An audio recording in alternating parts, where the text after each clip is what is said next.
It's my privilege to read out the brief biodata of our speaker. Professor P. Prasad sir has pursued his BSc Agriculture and MSc Agriculture from Andhra Pradesh Agriculture University and PhD from University of Reading in United Kingdom. He is currently serving as Distinguished Professor, R.O. Cruz Endowed Center for Crops, Climate and Communities in the Department of Agronomy, Kansas State University, USA. Research focuses on understanding responses of crops to changing environment, developing pest management strategies to improve and protect yields. He has research, education and outreach activities around the world, and he is passionate about human and institutional capacity building. He is a fellow of American Society of Agronomy and Crop Science Society of America and American Association of the Advancement of Science.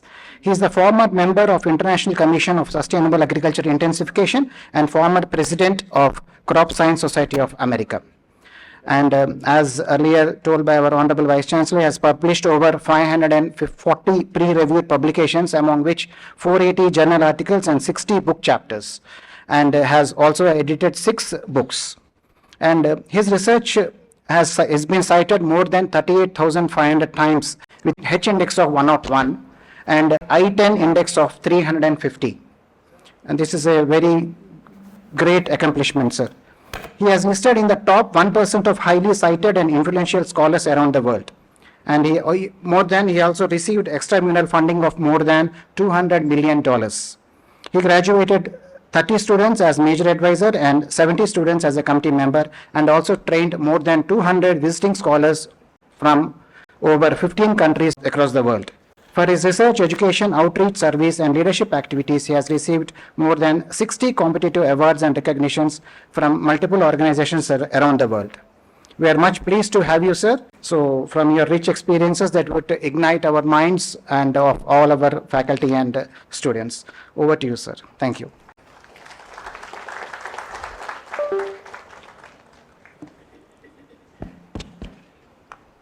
Good morning, everyone. Thank you. First of all, I would like to thank Honorable Vice Chancellor for giving me this fantastic opportunity to interact with the faculty, students, and staff of this university where I graduated. And I also wanted to thank him for initiating this fantastic lecture series of distinguished alumni. So it's not just me who comes to India and Telangana maybe once or twice a year, but there are a lot of alumni from this university who are in respectable positions across the world. So when they come in, it's a fantastic opportunity to share their experiences with you. And at the same time, when we come here, we probably learn more from you than what we speak to you. So thank you very much for giving this opportunity. So I see that there are a lot of people who are also joining us online. So with that, I would like to start my talk today. This is not going to be a scientific talk. Usually when I come to this type of universities or conferences, it's mostly about talk about science. This was a unique thing which Honorable Vice Chancellor Janagaru talked to me when I was here 2 months ago. He said that we all know a lot. When I was telling that you know science more than me, because science is always local. The problems which are global, but the solutions come locally. So you know more about science than me. Then we were discussing and came to an idea that how about we talk about leadership, and then how, as a faculty, as a student, and as a staff, how can you become leaders and what leadership means. That actually inspired me to think also, and then it took me a little bit of time to go back and look at my career path. So I learned more about myself while I was preparing for this lecture. So this topic is what I'll be speaking. So the title which I gave to this presentation, Growing Leaders in Agri-Food Systems, Essential Skills and Strategies. That's what I'm going to talk about today. So about a month and a half ago, I was here, and then we had a MOU, Memorandum of Understanding, between the two universities. Honorable Vice Chancellor was there, and then Registrar of the University, Vidyasagar, the Dean of the College of Agriculture, Dr. Jhansi Rani, and also International Program Director Suresh Kumar, and also Dr. Ramalu, who was the previous international director. So I really wanted to thank all of them. And I also want to bring greetings from our university leaders. Richard Linton is our president, which is equivalent to Vice Chancellor. And then Marshall Stewart is our Chief of Staff and External Engagement. That's where he looks after beyond the university, going in the state or in the entire country and also international. And we have our Dean of Agriculture, Dan Moser, and we have equivalent to an international programs which we call Associate Provost is Grant Chapman. So I bring greetings from them to you. So I'll talk a little bit about Kansas and Kansas State University, and then what is the relationship or the partnership with Professor Jayashankar Telangana Agriculture University, and you know the former names of this university. And then I'll just briefly have one slide which talks about the global challenges and why all the students are here and choosing their career in agri-food systems. And then I'll quickly go into the multiple roles of the faculty. We have multiple roles, we play multiple roles when you are at a university. And then go back to the leadership thing, and for each of the skill which I mentioned, I'll tell you what that means, because those are very simple, but it's very important that you understand what that terminology or what that skill means. And then next is why that skill is important, and then how can you use or exercise that skills in your own setting. So we'll go through that. I'm calling it 8 C's for research, and then 8 E's for successful teachers, and then I'll talk about essential leadership skills for a successful leader. So first, Kansas is right in the middle of US, and it's an agricultural state with a population of about 2.9 million people. An economy is primarily based on agriculture, and we have about 28.2 million acres of cropland, and only very little of that, 10%, is irrigated. So primarily dry land. So a lot of the Telangana region kind of have a similar atmosphere, but our temperatures go a lot colder than that where we are. And as far as the university is concerned, Kansas State has about 20,000 students. When Professor Janagaru came to Kansas State, our student numbers were 23,000, but it got down a little bit. And we have about 1,300 faculty and 3,000 staff. And the city, it's located in a city called Manhattan. It's not the New York Manhattan. It's a Kansas Manhattan. And we have about 54,000 people. And the name we call ourselves Little Apple.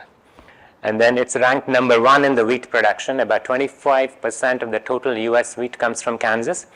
And also about 65% of the sorghum comes from Kansas. So it's the largest producer of wheat and sorghum. And we are the first land-grant university established in 1863 in February. So long history of land-grant system. And the College of Agriculture always ranks in the top 5 in the US. And the partnership with this university is not new. It started many, many years ago, while Kansas State University took the lead of establishing the former name of this university, Andhra Pradesh Agriculture University.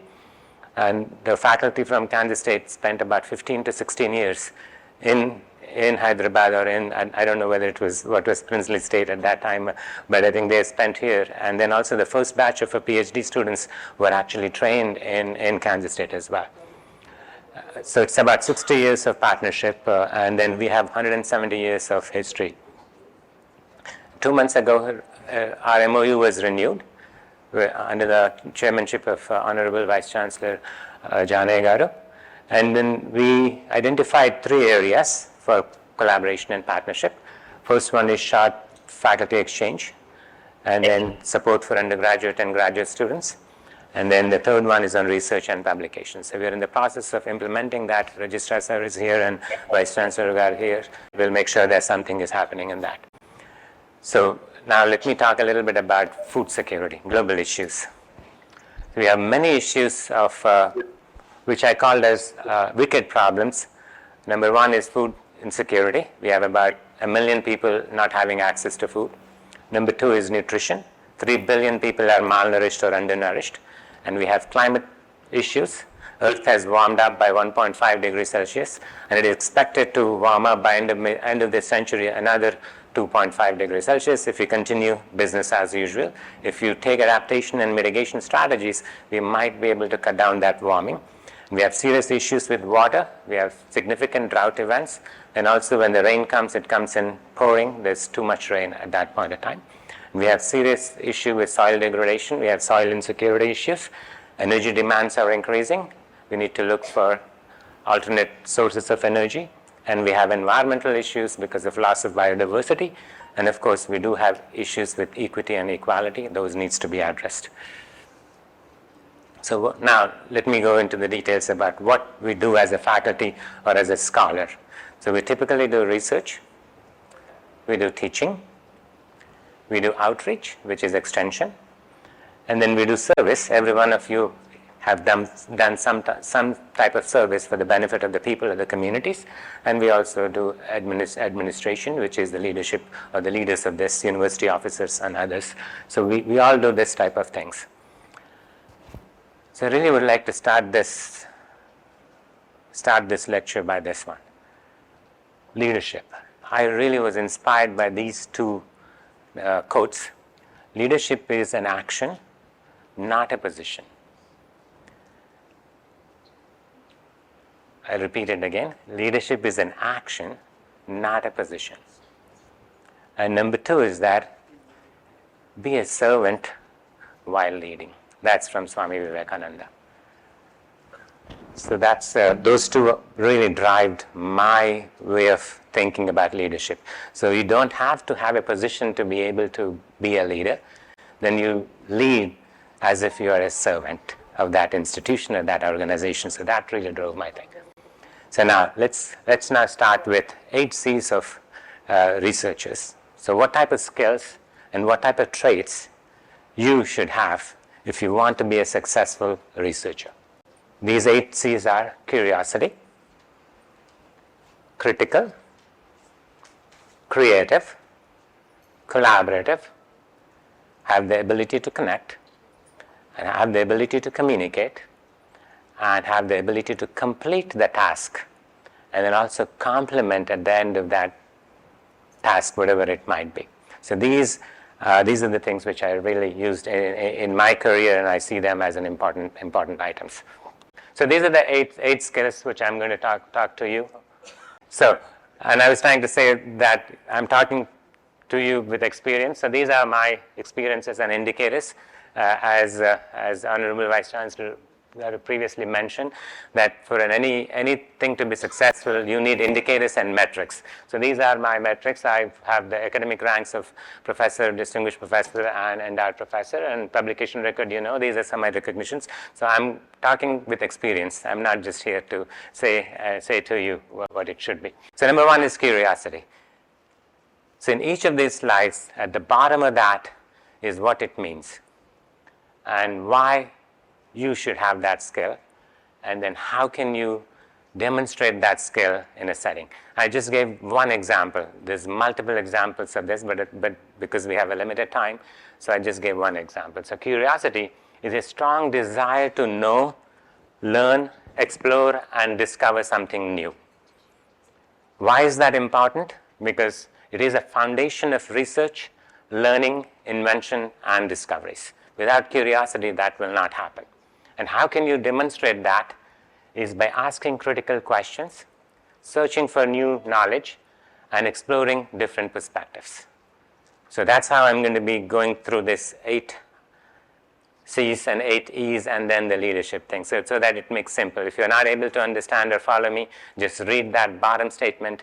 It says what that word means, and then the top one in green says why it is important, and then the how is in brown. So that way you understand. You just go straight and read that sentence.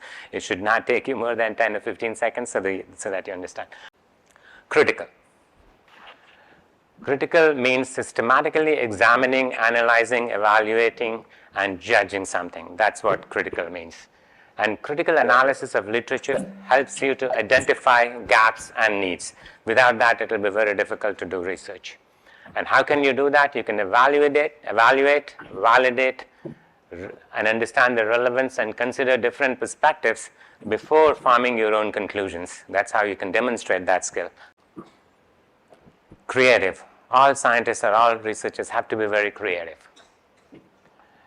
And why? Because what is creativity? It's a process that leads to novel products, outcomes, and solutions. That's what creativity means.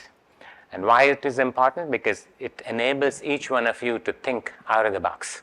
It's very easy for us to go and share your own experiences right away, but it allows creativity allows you to think out of the box and drives discovery and novel solutions. So that's why creativity is very important. Next is collaboration or collaborative. You need to be able to do this. Collaborate means working together to co-create, co-develop, and co-learn. That's very important, because sometimes we just say that collaborating means we are working together. At what point of time did you start that collaboration is very important, so that you have a long-term collaboration, trust building up between you and your collaborator. So it is you come together to co-create, co-develop, and then co-learn. So those all three things have to be done together. That's when the collaboration will be very effective. Next is connectivity or connect. So it says that develop relationship and understand and identify needs. So that's what connection means. You need to have that, develop that connectivity between you and the client or the stakeholders, whoever it might be. It could be a farmer, it could be a student, it could be a private company, it could be a government agency, it could be a public sector scientist, all of those public sector entity. So that's what connect means. Why? It is important to understand the needs and the problems of clientele to develop solutions that can be adopted at scale. That's very important. If you don't do that, your technologies may not be adopted by the farmers. And how do you do that? You reach out, engage, and give the key stakeholders a seat at the table from the start. They should not feel that they were afterthought. They should be pre-thought. You are co-creating. That's very important, so that they see that you are part of the program from the beginning. So that's why connectivity is very important. Communicate. What does communicate means? Share and exchange information, knowledge, or the purpose. So those three things are very critical. It could be information, it could be knowledge, it could be a purpose of your research program, your innovation, your product, whatever that might be. Why? Because effective communications conveys the problem. First, what is the problem? And then, if it can also convey solutions, because if you are aware of the problem, and if you develop a solution, you can communicate that solution, and you can highlight the meaning of that. What does it mean? And then that will secure funding. Because if the donors know what your project is about, in a simple words, then they should be able to invest, or they'll be willing to able to invest and provide you funding. So the communication is a very critical thing for researcher as well. Complete. Completion of the task is the most important thing. Because if you don't complete this task, you keep procrastinating and they never complete this task, the next program or the project or the next effort will not come in. So you should be able to complete, no matter how small or how big the thing is, whatever you agreed at the beginning of that collaboration, at the beginning of the program, your research, everything, unless you complete it, whether it is positive or negative, outcome can be positive or negative, doesn't matter. You should be able to complete that activity which your research activity which you were given. So complete means finish in entirety all aspects of research, including impact assessment. Honorable Vice Chancellor knows about it, so impact assessment is very critical. You need to be able to demonstrate what that research was, or what that funding, when the funding was given, how you used it. Why? Completing the project or the task builds the trust with the team members, with the stakeholders, with the clientele, and with the donors. And how can you do that? Develop a clear plan of activities, indicators, and metrics to measure progress with deadlines. Because if you have those indicators and metrics to see whether you're progressing to complete the thing or not, you'll be able to do that. And the measure with deadlines and deliver. So that's very important. So that's what the 7 C is. The last one is very important. Irrespective of the outcome of the progress, irrespective of the outcome, because everyone has put in the effort. They should be congratulated or complimented for their effort. That's the most important thing, and oftentimes we ignore that. We don't do that. If it's a failed program or it didn't go through how you wanted, you just ignore it. But remember that next person is going to take up another task, and he or she might be able to complete that more effectively. So compliment, meaning that expression of thankfulness, appreciation, or praise to others. That's what compliment means. Why? To keep the team motivated, driven to meet the end goals or outcomes, and ready for the next action. So that's very important. As a leader or as a person, you always should do that. And how? Writing a simple personalized notes. Simple note, thank you.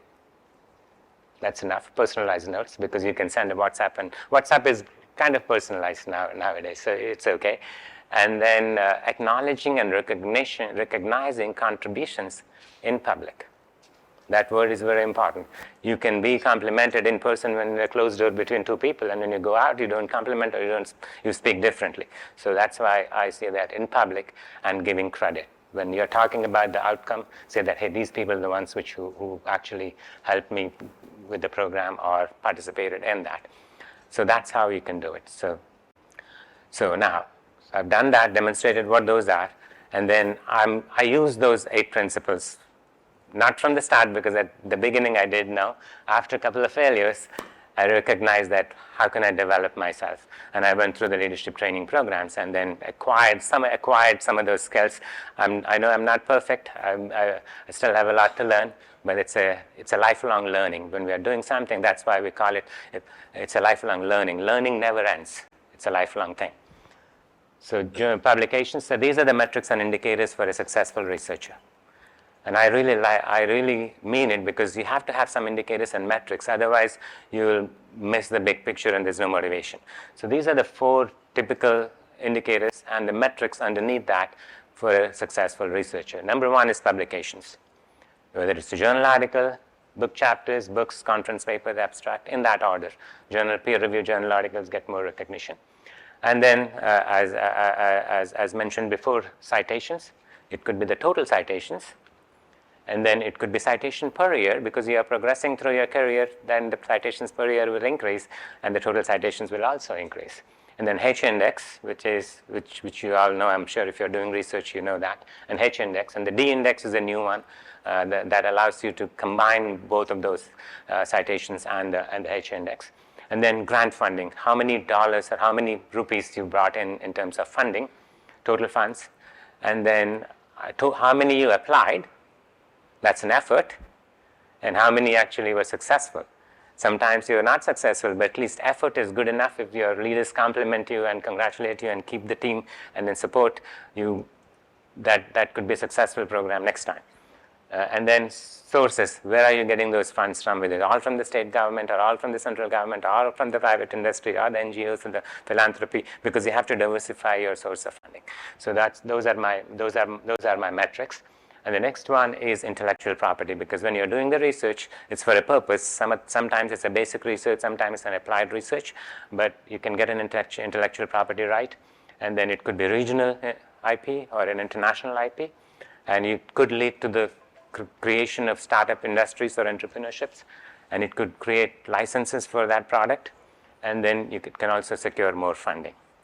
So, but one of the most important indicators, 2 of the most important indicators, one of them, as Honorable Vice Chancellor mentioned at the beginning, I use this famous saying, publish and cherish, publish or perish. So one of these things. I had my first paper with Dr. Chandrasekhar Rao Garu, who's here.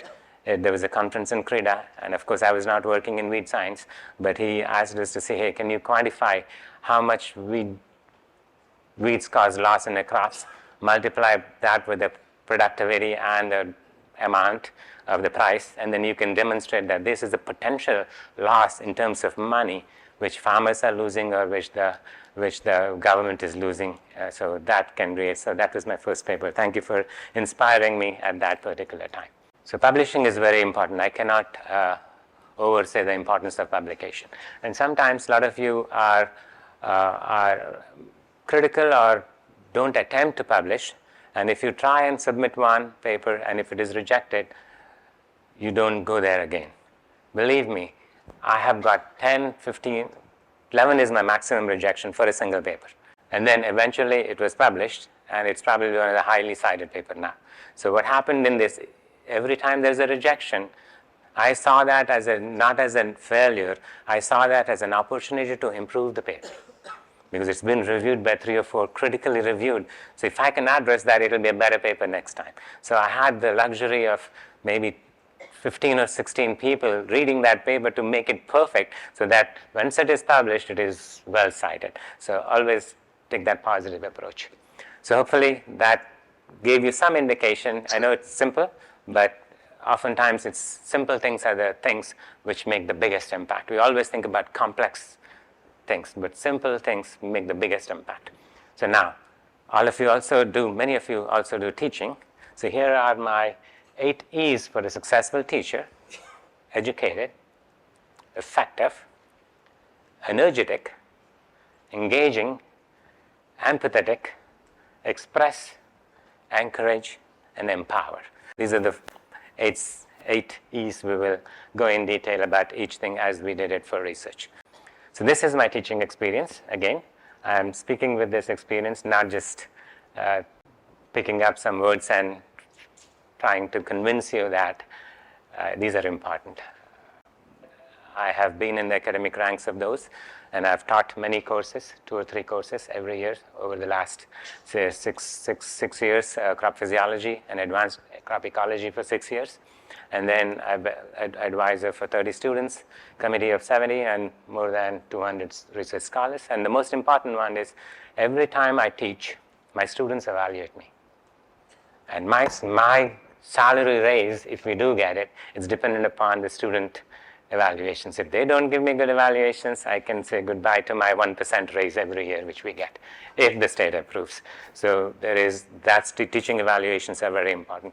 So over the last 12 years, my teaching evaluations are for teaching 4.7 for the content, and for the delivery and everything else, it's a little bit better than that. So I always choose to show the lowest one rather than the highest one. And then I've got several awards for teaching. Those are listed there, but that doesn't mean anything. Educated. And what do I mean with that? A strong desire to know, learn, explore, and discover something new. That's what it means. Educating means not degrees. You can be educated without degrees as well. So it's not always, don't always use degrees as a way of have a PhD. It doesn't mean anything. And as long as you don't know, you have not gained any knowledge and you are inspiring or empowering others, it doesn't mean, the degree doesn't mean anything. So that's what it means. Why? Up-to-date subject matter and ability to share and train and inspire others. If you have that, if you have knowledgeable, you have that information or knowledge, you will be able to do that. How can you do that? Very simple. Read the literature. That's very important. Those days are gone when I don't know how many of you visit library. We have one of the fantastic libraries here. I don't know if you go there or not. Maybe you don't need to go there because now you have everything online on your laptop or on your phone or in an iPad or anything else. But at least use the space to use your iPad or to use your phone so that you're not distracted. It's a nice environment where there is no disturbance and you can focus on reading, really reading, meaning reading to learn with an intention to learn, not just reading for the sake of reading with an intention to learn. So that's how you can do it. Interacting with researchers, you need to interact that way. Every time you interact, as I said, that I learn every time I talk to a person. It's your mindset whether you're willing to learn or not. But you can always learn from any conversation with anyone, with or without degrees. And then also students, interacting with the students, there's always a learning experience. And talk to the job providers, what type of skills they need. And also talk to the current and future needs, not about what's happening now, but future. Because if you're educating somebody, you want to make sure that they have the right skills for the future, not for the present. Effective. What does that mean? Process or strategies that leads to a student outcome. It's always about outcome, not how much effort, but it's always about the outcome of those things. So why? Because it can inspire and empower scholars, clientele, and better understand the subject matter. That's why effectiveness is important. And how can you do that? One way is using hands-on experiential learning, showing practical examples, and using the principles of seeing is believing. That's just one way you can demonstrate that you are effective as a teacher. Energetic. Energy in the rooms is very important. So the process of showing the enthusiasm and passion for teaching is very important. If the faculty or if the teacher is not enthusiastic about what he or she is teaching, it also loses the connection with the students. So that's very important that you show your energy in the class that, hey, you are here because you want to do it, not because somebody else have told you to do it. So that's what drives. So that's what I mean it. Why? Lack of enthusiasm does not generate interest. If there's no energy in the room, if somebody is speaking to a monotonous mode, low volume compared to someone who's speaking with a voice and looking at the back bench and not just at the front people who are sitting, so that is important. And it does not generate interest, it disconnects the students or the audiences. And how can you do that? You can do it through voice modulation, eye contact, and also gestures. How do you talk, how do you speak, and body language. And always a simple smile or a humor in the classroom goes a long way. So smile, give some appropriate jokes, which will catch the attention of the students and keep you energetic as well. So that's what I mean by energy. Engaging. Engaging means process where learners are actively participating and involved. In this, we are not able to do that, but there's ways to engage people actively. And why? It increases the attention, keeps the interest, and ultimately leads to the positive outcomes, learning outcomes, which are very important. And how can you do that? Asking questions. I can ask someone a question so it distracts and everybody is listening to that person. And you can give examples, your own examples, that way you keep the attention.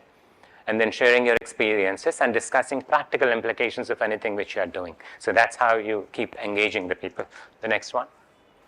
Empathy or empathetic. Being empathetic is very important. We all have, it's life. It happens. Anything could happen, everything could happen, anytime it can happen. So be empathetic to the people.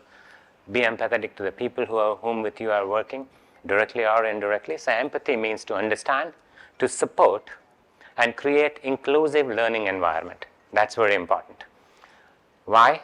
It creates safe and inclusive and positive environment for the learner. That's very important. If the students are able to ask questions and not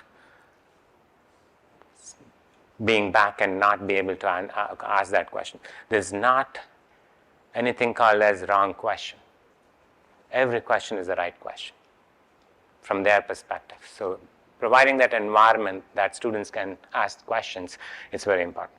Demonstrating compassion, and how can you do that? Demonstrating compassion and care, and actively listening to the concern or points of view or feelings. That's very important, because whatever you say, this might be your point of view, but put yourself in their shoes and then look at that, whatever that issue might be.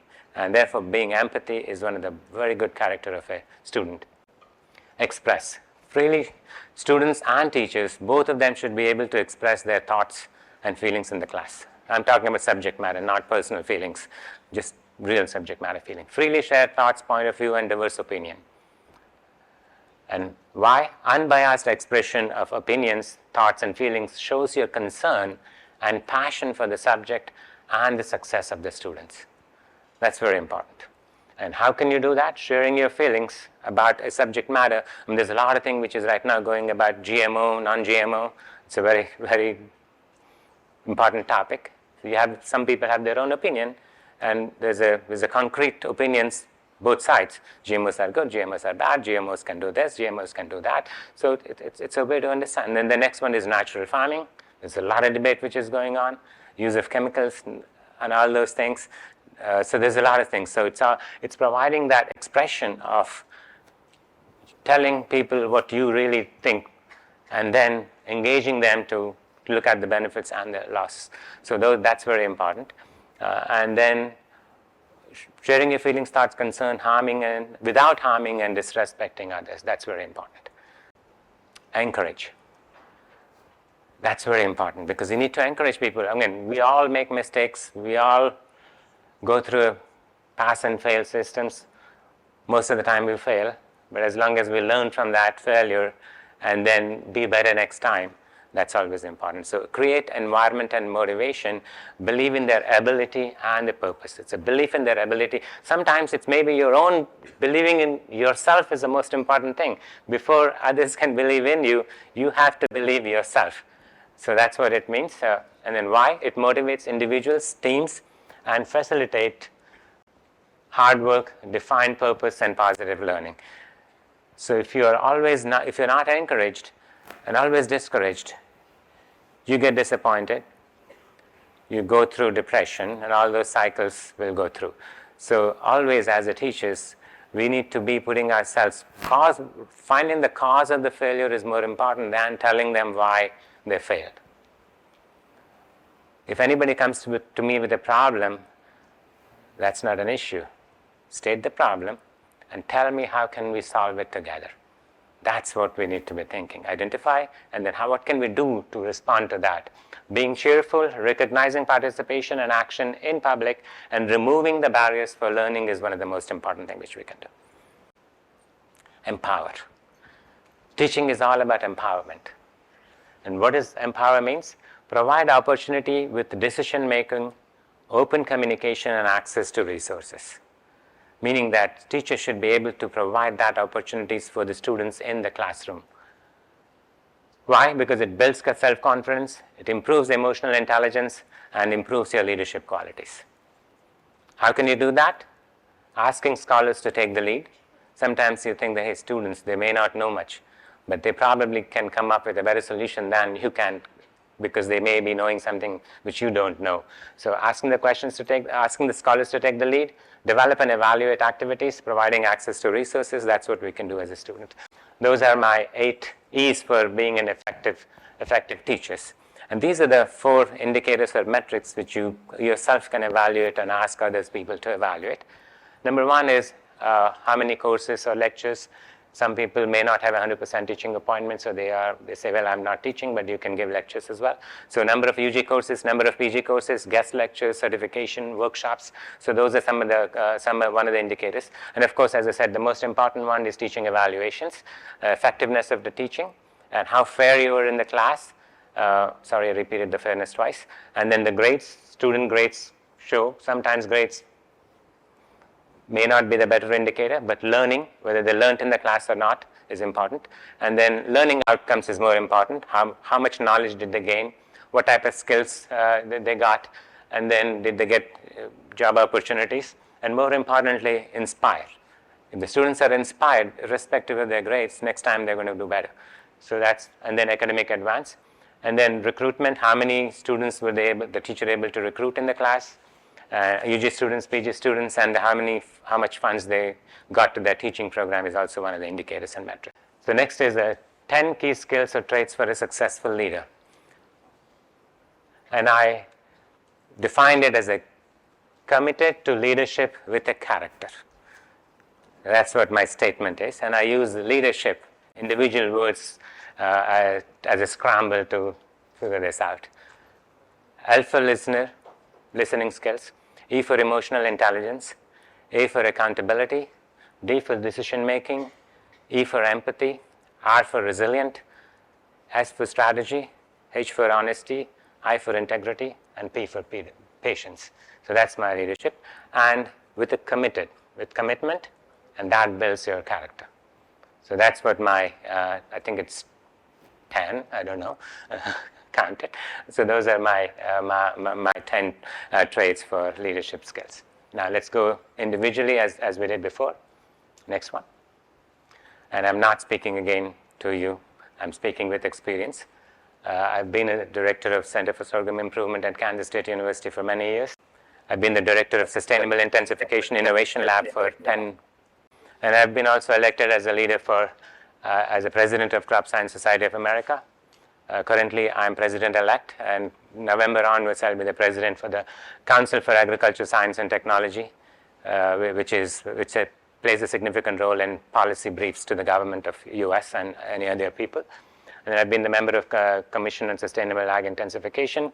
I've been the president of the University Distinguished Professor, president of Sigma Xi. So I'm talking with that experience, and you can see those awards which I've received for my leadership. The next one. Listening. The most important skill a leader can have is the listening skills. That's very important, the most important thing in my opinion. And I'm not going in that sequence of L to P. these are all important skills to me. It's not that listening is number one and the P partnership or patience is number last. These are just the skills which we all can learn. So listening. What does it mean? A listener engaging with the speakers to understand their message and meaning. Not just listening, with a focus of understanding their message and what that means is very important. So that's what a true active listening is, what they say about that. Why? It builds trust, resolves conflicts, identifies or anticipates the problem, and fosters solutions. So good listening skills are very important. And how can you do that? Be open to new ideas or new perspectives. Ask questions through your body language, eye contact. Actually, you're listening to that person when that person is speaking. And then avoid interruptions. Because if someone is trying to give you a message and you're interrupted by a phone call or somebody else in the room or someone knocks, so when somebody takes an appointment with you, because he or she has taken an appointment with you, so give that time, whether it's 5 minutes, 10 minutes or more. If you don't have more, if you're busy, give them 5 minutes instead of 15 or 30 minutes. But during that 5 minutes, pay full attention to them with an active listening mode. How? You'll be open to new ideas, new perspectives through body language and avoiding interruptions. Emotional intelligence is very important. What does that mean? Ability to manage one's own emotions and emotions of others with self and social awareness. That's what emotional coefficient means, or emotional intelligence means. We always know about IQ, but it's EI or EQ sometimes. So why? It inspires teams, engages people, fosters positive environment, and enhances the productivity. So that's why it is important. And how can you do that? Being conscious, being calm, being listening, and not judging, and understanding not judging, understanding their perspective. It's not, those are two separate things. So that's how you can show your emotional intelligence. That's very critical, because oftentimes when you're angry, you do something, and you go back after the person leaves, you think, hey, why did I say that, or how did I do this? So just controlling your emotions, being calm, and just listening, or being quiet, will help you that. Accountability or accountable. A leader always have to be accountable. What do I mean? Take responsibility for their actions, decisions, and outcome. Whether it's a positive or negative, you should be accountable for that. It's not that when it's always positive and you're successful, you say that, hey, I did it, we did it, and it's a failure. You don't do that. So you need to have the accountability. It shapes your character, shows willingness to take risk, and protect the team and other partners. That's very important. Your protection of your team should be the most important thing as a leader. And how can you do that? By being transparent, by following through their own commitments, and providing and accepting the feedback. So that's how you can be accountable. Of course, transparency is very important. Decision maker. Have the ability to make the decision. So what does decision making means? Ability to make choices that impacts people and organization. And sometimes it may impact yourself as well. But that's how it's defined as. Why? It helps organization and programs to move forward, go forward with the change, and it eliminates the ambiguity. That's very important. If the message is not clear, you walk out of that room and you say, well, was I able to convince? Was I not able to convince? Did he or she agree with my activity or not? So the ambiguity always leads to disappointment and misunderstanding. So that's why it's important. How can you do that? Not procrastination, not tomorrow, repo, that which never comes. So you have to make sure that you're not procrastination. You are taking calculated and informed decisions. That's very important. Calculated and informed decisions, not from your heart or your brain at that moment. You're getting the information, you are calculated in your decision, and reasoning or intuition, and not an impulse. So that's very important for a decision making. Sometimes patience is also required, and that's another character which I'll come and talk about. So decision making is very important. Empathy, ability to identify and understand thoughts and feeling and differences. We went through this before, and it helps to enhance the morale, improves work-life balance, and enhances the performance. And one of the things which we are losing nowadays with so much of activity is the work-life balance. I know as a researcher, as a teacher, as a leader, as a university officer or administrators, you're probably working more than what you should be. And students are also probably doing the same thing. So making sure that you have that work and life, because if your life is more important than if you're healthy, then you can do it. If you're not healthy, then you won't be able to do that. So that's very important. So it helps to enhance morale, improves work-life balance, and enhances the performance. And also offers supports during difficult times, provides opportunity for professional growth and being fair. So that's how you can do that. Resilient, so ability to adapt to the stresses and cope with the change and the bounce back after the stress. Life happens and we all go through different challenges, but our ability to bounce back is very important. It helps to navigate through difficulties, changes, and meet long-term goals and objectives. And you can do that by focusing on removing the cause of the stress, having the continued dialogue, and converting setbacks into opportunities. That's very important. Whenever there are setbacks, use that as an opportunity and be positive in your thinking. Have to be strategic. Leaders always should be strategic. Possess clear vision, direction, ability to guide and lead. That's what strategic means. It allows to be proactive, improves efficiency, and focuses on the impacts and the outcomes. Always big picture. Impacts and outcomes are very critical. How can you do that? Understanding the strengths, weaknesses of an institute, program, people, focusing on opportunities. And I'll dig a little bit deeper in a few minutes there. Honesty. Truthful in all actions, fosters trust, and leads with ethics and character. That's very important for a leader, because it gathers support from people, bring about change, and support goals and aspirations. How can you do that? Being sincere, avoiding secrecy, being straightforward, and setting positive examples to others. That's how you can be honest.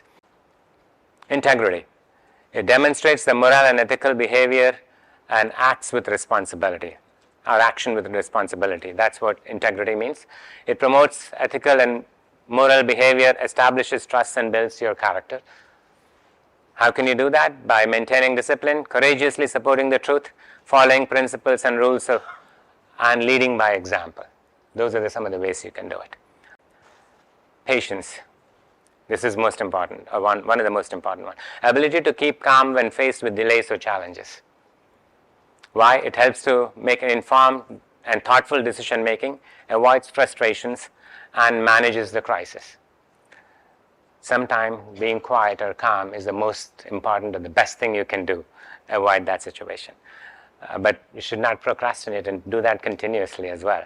So by participating and maintaining self-control, mindfulness, focusing on others, and listening, that's how you can do that. That finishes my 10 leadership things. So here are the famous quotes which I really got inspired. A leader is the one who knows the way, goes the way, and shows the way. That's what a leader is. And leadership is an action, not a position. I mentioned it to you before. And be a servant while leading. I mentioned that as well at the beginning. So those are my 10 T's for leadership. So now, in the next few minutes, I'll give you how I've used these skills and strategies so that I can show you that I'm talking with experience and knowledge. So these are some of the strategies which every one of us can do, whether you are a researcher, teacher, extension, service, or administration. You can do that, including support staff. Including support staff can use that. Needs assessment is one way. Surveys, SWOT analysis, strength, weakness, opportunities, and threat.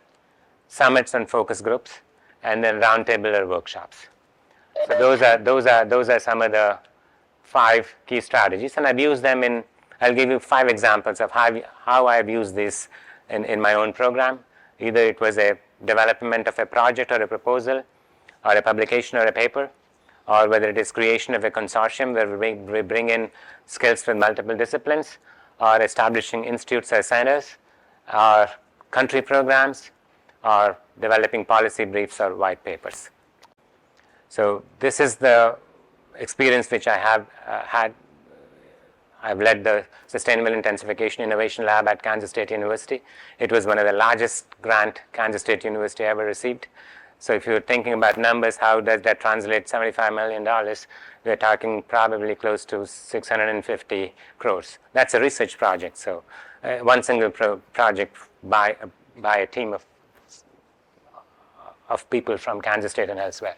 It's a development, research, education, outreach, and service programs in 14 different countries.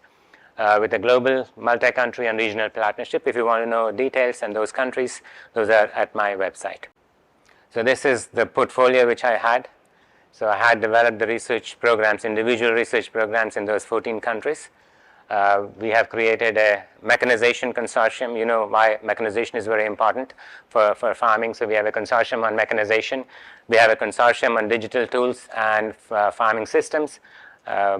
We developed a consortium on policies because policies are very important, and also developed a soils consortium. And then I have established 5 or 6 centers of excellence, one in Cambodia, one country, and then one in West Africa. A regional center covers 5 countries, and then multiple universities in Haiti, one, and then right now one operational is in Guatemala. So those are the portfolios. We have 130 scientists, 120 organizations, 20 US universities, and more than 300 students. So that's what my program.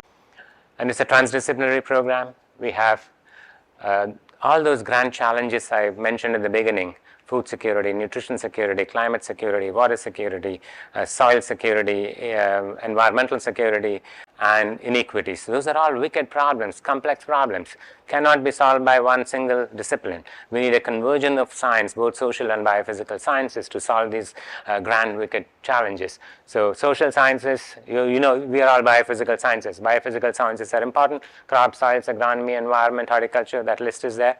And then social sciences, economists, beyond economists, business, rural sociology, human development, and music and art can also help with outreach programs.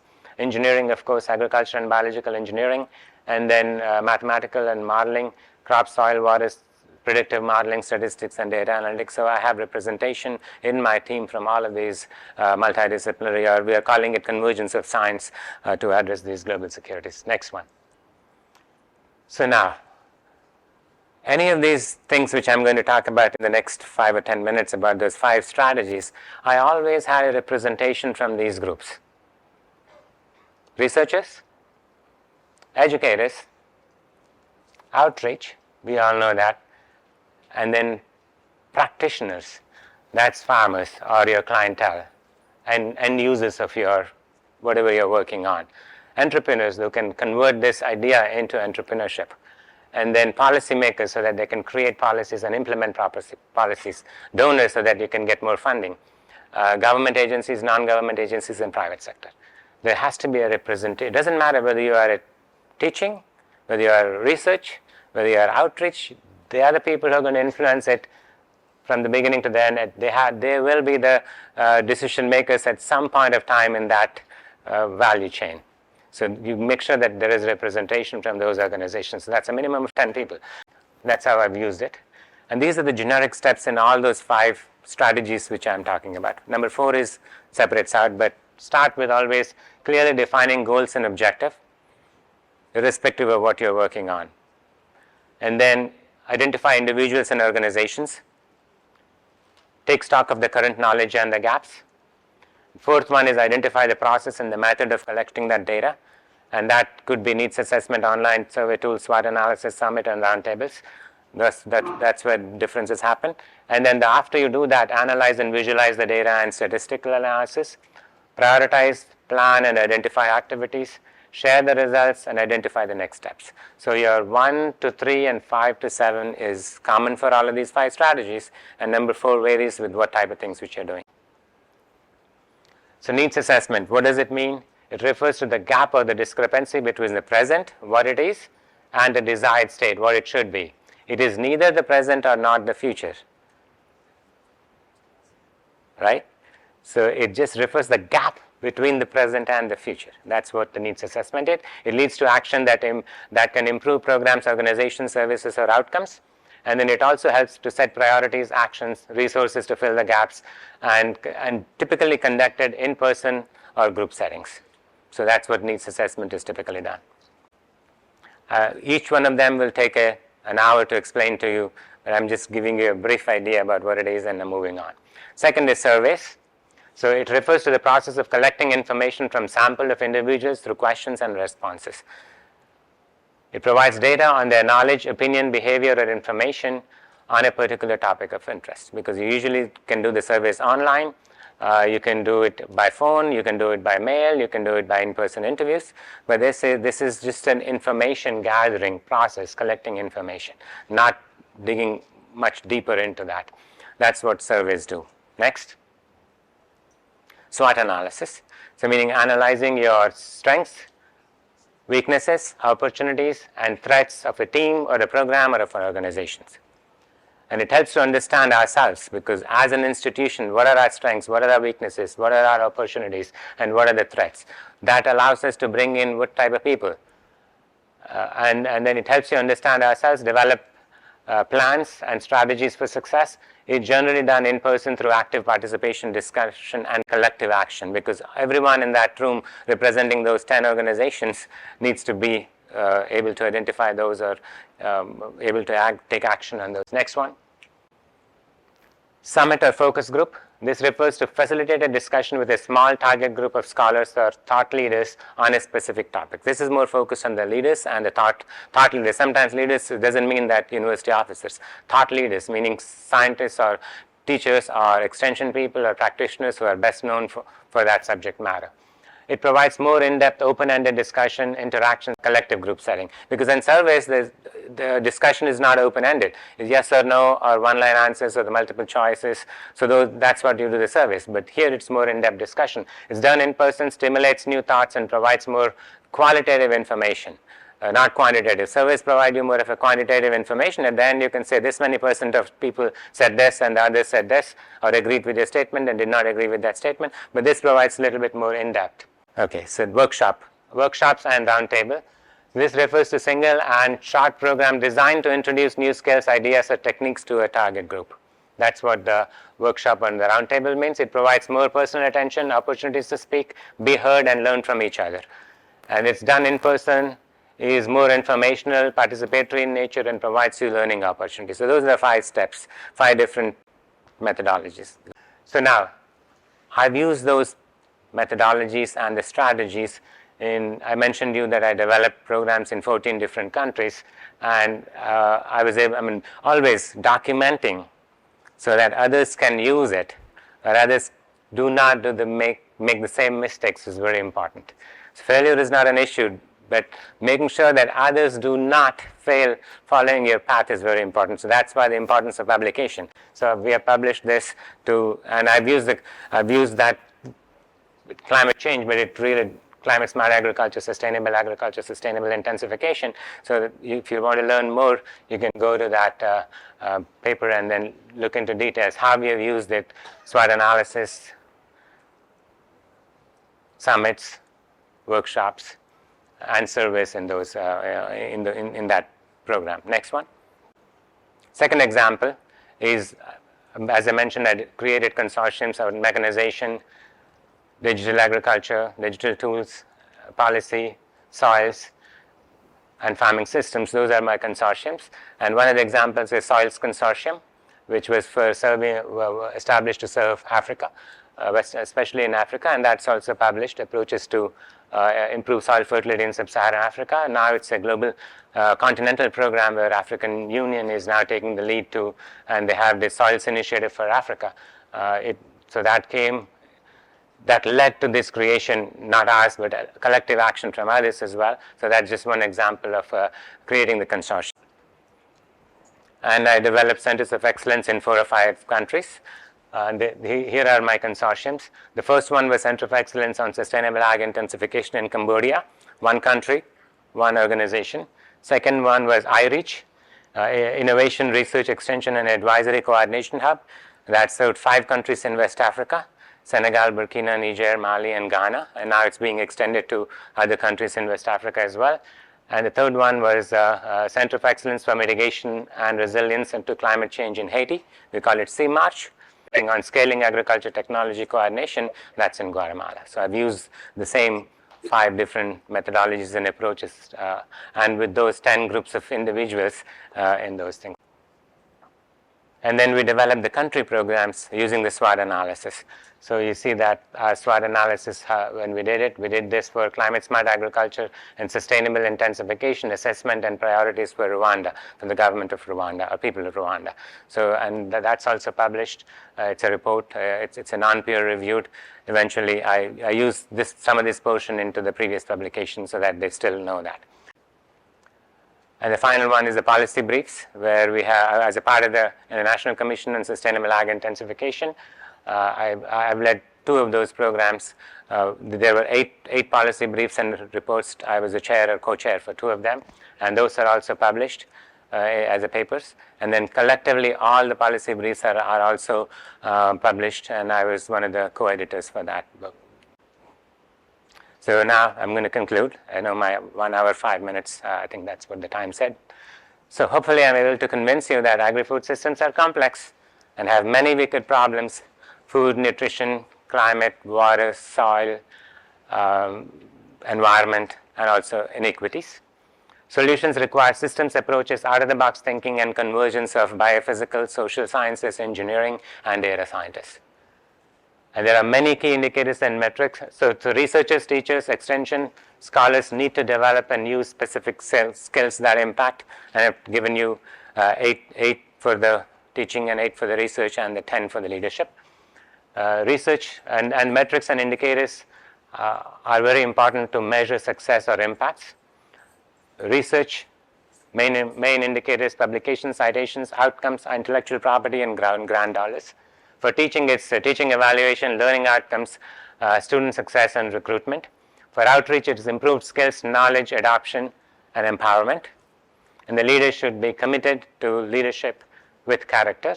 And all scholars should be using participatory approaches to empower individuals, teams, programs, organizations to be more productive, profitable, sustainable, and impactful.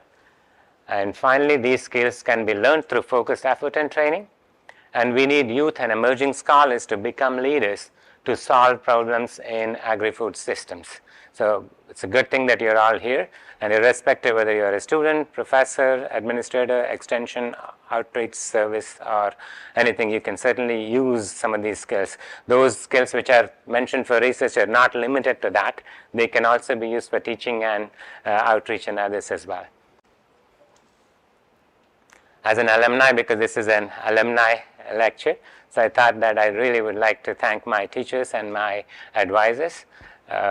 One of them is here, Dr. Chandrasekhar Rao is here, and then all of my classmates, I think pictured the 87 batch, all the things. And thank you very much for the students and the faculty and all of you for sparing your time. And again, I'm thankful to Honorable Vice Chancellor Janay Garu, Registrar Vidya Sagar, and the Dean Jansi, and also Dr. Suresh Kumar for international programs, for developing this potential collaboration.